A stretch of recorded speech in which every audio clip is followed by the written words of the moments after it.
So the mid-season cliffhanger, I saw Elena find a picture of Catherine. How's Stefan going to kind of talk his way out of this one? Well, I can't tell you that because that's after. That's after the episodes. Those are the ones you haven't seen yet. I think that it gets pretty intense. So you've seen that.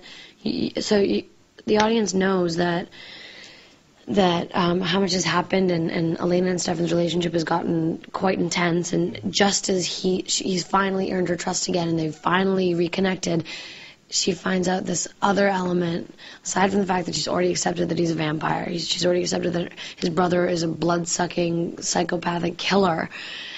She's come to terms with all these things. Her best friend's a witch. But now his ex-girlfriend looks exactly like her.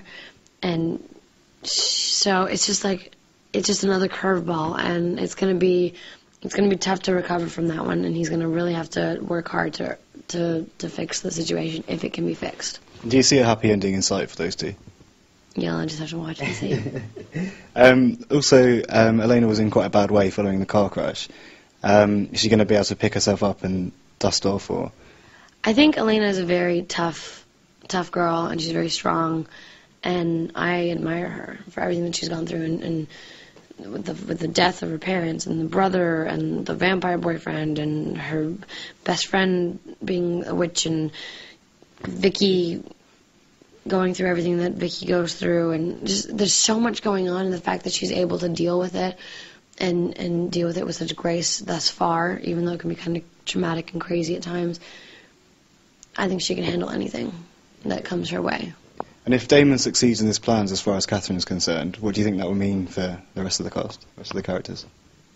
Oh my God, if Damon opens that tomb and gets Catherine out, all hell will break loose. Literally. Because it's just, I mean, you saw, the audience has seen the flashback sequences of Catherine back in the day. She's kind of like this narcissistic woman who uses these boys for what she's crazy. So if she came back, it would be pretty intense, and who knows what would happen. It would be unpredictable. Do you think Elena could take her on? I don't know. We'll see. Elena can take on a lot, but I don't know if she could take on Catherine. I don't know.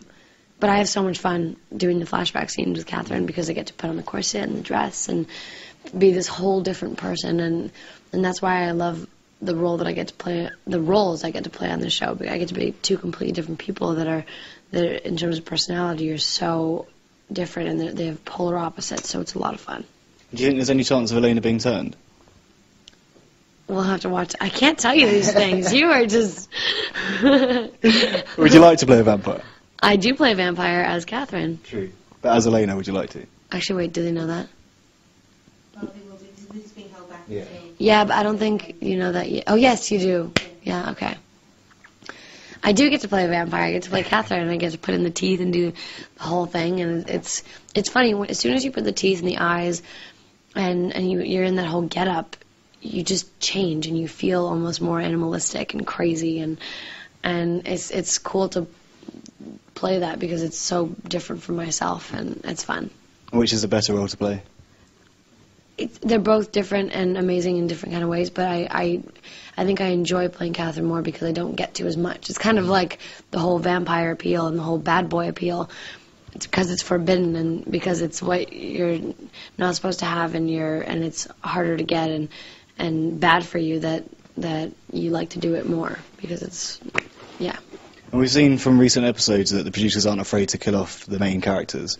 Should we be worried about anyone else in the show at the moment, do you think? Yes.